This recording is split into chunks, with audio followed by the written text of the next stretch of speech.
Hari ini, hari Rabu, tanggal 17 Januari 2024. Saya sebagai Ketua Komite Nasional TPPU sekaligus sebagai pengarah Satgas TPPU terkait dugaan 300 surat dugaan atau masalah pencucian uang ke Kementerian Keuangan telah menerima laporan akhir Satgas TPPU yang berisi hal-hal pokok sebagai berikut.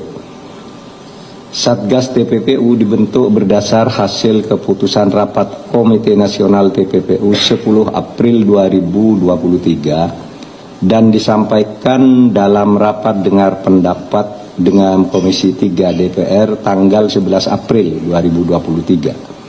Masa tugas Satgas TPPU telah berakhir pada 31 Desember 2023 dan dalam kurun waktu 8 bulan. Satgas telah melakukan supervisi dan evaluasi penanganan 300 surat LHA, LHP, informasi dugaan TPPU dengan nilai agregat lebih dari 349 triliun. 300 surat LHA, LHP informasi seluruhnya telah dibahas secara sistematis dalam Satgas TPPU dengan melibatkan 12 orang tim ahli yang terdiri dari para akademisi dan para tokoh yang concern dalam pemberantasan TPPU bersama Dirjen, sekarang hadir nih Dirjen Bea Cukai dan Diaban Cukai, kemudian Dirjen Pajak, Kejaksaan, Kepolisian, dan KPK. 3. Perkembangan yang paling signifikan dari kerja Satgas TPPU adalah penanganan surat LHP nomor SR 205/2020 terkait kasus importasi emas dengan nilai transaksi keuangan mencurigakan sebesar 189 triliun. Sebelum ada Satgas TPPU, kasus ini tidak berjalan. Namun dengan supervisi Satgas, kasus mulai diproses dengan mengungkap dugaan tindak pidana kepabeanan oleh penyidik Direktorat Jenderal Bea Cukai dan dugaan tindak pidana perpajakan oleh Dirjen Pajak. Status kasus kepabeanan importasi emas grup SB telah naik ke tahap penyidikan. Sedang kasus perpajakan dalam tahap pengumpulan bukti permulaan yang terdiri dari 4 wajib pajak dengan perkiraan pajak kurang bayar mencapai ratusan miliar rupiah. Terhadap kasus lainnya, saat ini sedang ditindaklanjuti oleh Kejaksaan, Kepolisian, dan KPK.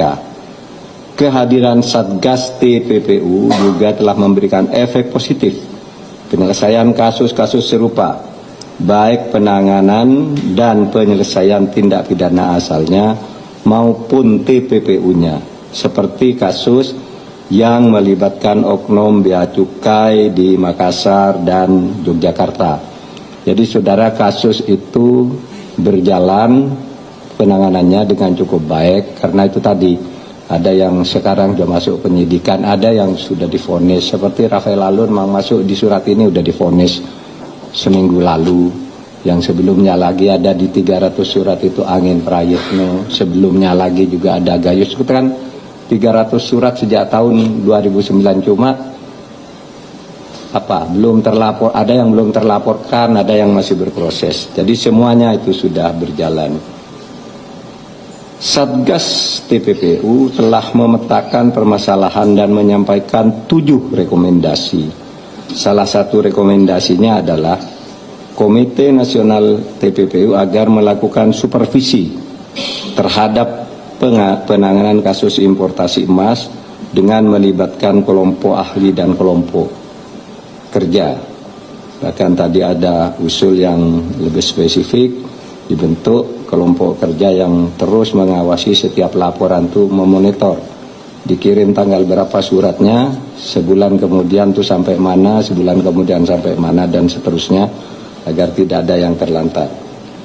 Saudara, Satgas TPPU ini telah berakhir masa tugasnya, namun mekanisme kerja Satgas TPPU yang terbangun dengan baik selama ini akan dilanjutkan dan menjadi bagian optimalisasi kerja tim pelaksana Komite Nasional TPPU. Selanjutnya, saya selaku Ketua Komite akan menyelenggarakan rapat komite dalam waktu yang tidak terlalu lama untuk membahas masalah ini. Saya mengucapkan terima kasih atas kerja keras seluruh anggota Satgas TPPU dan atas dukungan semua pihak, termasuk saudara-saudara para pewarta yang selalu rajin mengikuti dan memberitakan soal ini.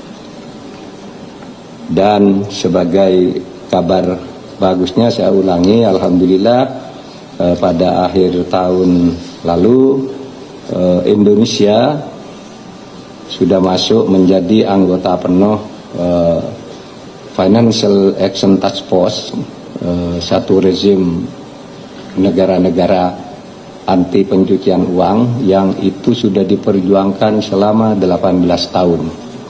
18 tahun kita berjuang untuk menjadi anggota FATF dan baru berhasil tahun 2023 karena kita terus memacu, memburu tindak pidana pencucian uang dan meningkatkan kualitas kerja dan kinerja PPATK.